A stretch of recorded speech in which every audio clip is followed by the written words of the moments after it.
L'ADN. ADN est l'abréviation d'acide désoxyribonucléique. C'est le code de la vie. Cette molécule essentielle héritée de nos parents enferme toutes les instructions chimiques nécessaires pour fabriquer notre corps et le faire fonctionner. Elle contient sous forme codée toutes les informations relatives à la vie d'un organisme vivant, du simple au plus complexe. Animal, végétal, bactérien ou viral. Une molécule d'ADN se présente sous la forme d'une double hélice. Cette double hélice est une macromolécule composée d'environ 150 milliards d'atomes. C'est en fait un motif régulier dans lequel on distingue trois parties, des phosphates représentés ici en jaune, des sucres en bleu et des bases azotées en vert.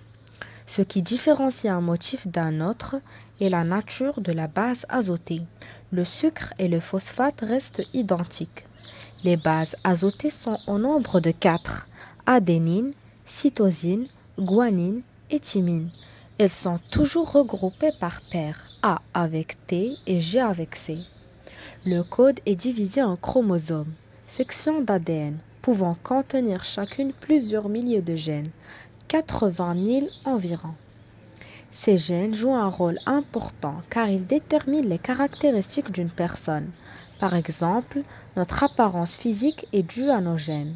C'est une série de nucléotides qui contient les instructions nécessaires à la fabrication de protéines, ces innombrables molécules qui constituent et réparent les tissus du corps humain. L'ADN se trouve dans le centre de contrôle de chaque cellule, appelé le noyau, au sein des chromosomes que je vous laisse découvrir tout de suite. Quand l'ADN s'associe aux protéines histones et non-histones, cela forme ce qu'on appelle la chromatine qui est présente sous forme de granules dans le noyau cellulaire. Selon les étapes du cycle cellulaire, la chromatine présente des niveaux différents de condensation de ces éléments.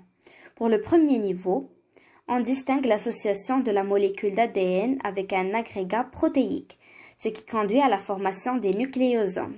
Ces derniers sont impliqués dans la régulation de plusieurs processus nucléaires, comme la réplication de l'ADN. Dans le deuxième niveau de compaction, la fibre formée reçoit le nom de solénoïde. Elle continue à s'enrouler sur elle-même jusqu'à adopter la forme du chromosome. Un chromosome est un élément microscopique en forme de bâtonnet contenu dans une cellule portant l'information génétique. Dans les cellules eucaryotes, les chromosomes se trouvent dans le centre de contrôle, le noyau, tandis que dans les cellules prokaryotes, les chromosomes se trouvent dans une région du cytoplasme appelée nucléoïde. Ce qui nous amène à parler de la cellule. La cellule est le point commun et l'unité structurelle et fonctionnelle de base de tout organisme vivant, c'est-à-dire que toutes les formes vivantes sont composées d'une ou plusieurs cellules. Elle est généralement composée d'une structure arrondie appelée noyau, protégée dans une enveloppe qu'on nomme la membrane, séparée par le cytoplasme. La fonction de la cellule est de se reproduire quand on le lui demande. On peut dire qu'elle est le facteur de croissance. Lorsqu'elle doit se reproduire, la cellule se dédouble en dupliquant. Il existe une grande variété de formes, de tailles et de types des cellules. Elles sont soit de type prokaryote qui désigne les cellules sans noyau, soit eucaryote qui désigne les cellules avec un noyau. Alors, concentrons-nous sur le deuxième type. Quand on parle d'une cellule eucaryote, on parle de deux types de cellules, végétales et animales, qui ont la même structure. Sauf qu'on retrouve quelques petites différences au niveau de la taille des organites ou encore même le métabolisme. Une cellule végétale autotrophe adopte une forme allongée et contient le chloroplaste, le vacuole et la paroi cellulosique. Quant à la cellule animale hétérotrophe de forme arrondie et de petite taille par rapport à la cellule végétale, elle se distingue par la présence d'un centrosome. Afin de se multiplier, les cellules subissent des divisions cellulaires nécessaires à la régénération de tout organisme, comme par exemple le phénomène de la mitose et de la méiose.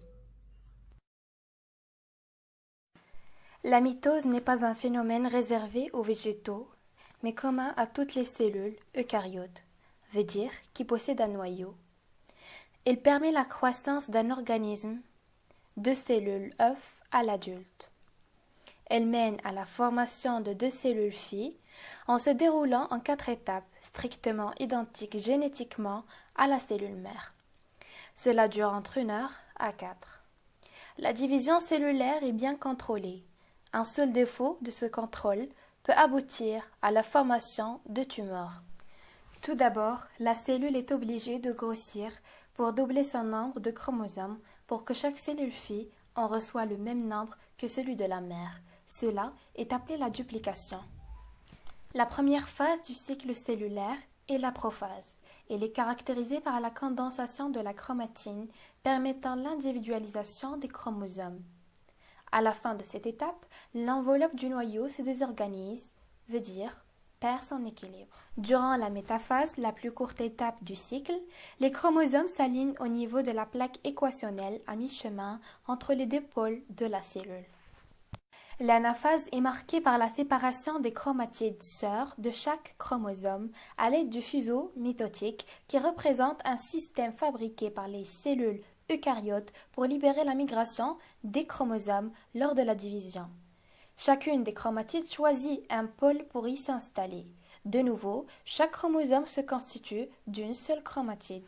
Au cours de la télophase, la dernière étape du cycle, les chromosomes se rassemblent en 2 lots égaux, aux pôles opposés de la cellule. Autour de chaque lot se reconstruit une enveloppe nucléaire.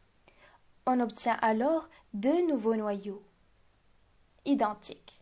Alors, les chromosomes se décondensent et ne seront plus visibles jusqu'à la prochaine division. Ces phases du cycle cellulaire sont aussi présentes dans le phénomène de la méiose, mais de façon différente. La méiose est le processus de double division cellulaire permettant la formation de gamètes ou cellules reproductrices. Elle a lieu dans les gonades, c'est-à-dire les ovaires et les testicules, puisqu'elle ne concerne que les cellules germinales. Ce phénomène se déroule en plusieurs étapes, formant un ensemble de 2 divisions cellulaires successives et inséparables. Tout d'abord, une réplication d'ADN aura lieu pendant l'interphase pour que chaque chromosome soit constitué de 2 chromatides. Ainsi, la première division dite réductionnelle commence. Les chromosomes vont migrer au centre de la cellule. Chaque chromosome d'une même paire se placera en vis-à-vis de son chromosome homologue au niveau de la plaque équatoriale. Ces derniers vont se séparer alors sans la disjonction des chromatides et chacun d'eux va migrer vers l'un des pôles de la cellule. Le cytoplasme se divisera par le biais de la cytodiérèse et on obtiendra 2 cellules filles haploïdes. Lors de la seconde division nommée équationnelle, les étapes sont similaires à celles de la mitose, sauf qu'elles concernent des cellules haploïdes. À la fin de la métaphase 2, les centromères se fissurent et les 2 chromatides de chaque chromosome migrent vers les pôles opposés de la cellule. Le cytoplasme se divise encore une fois pour donner naissance à 4 cellules filles haploïdes contenant la moitié des chromosomes de la cellule mère.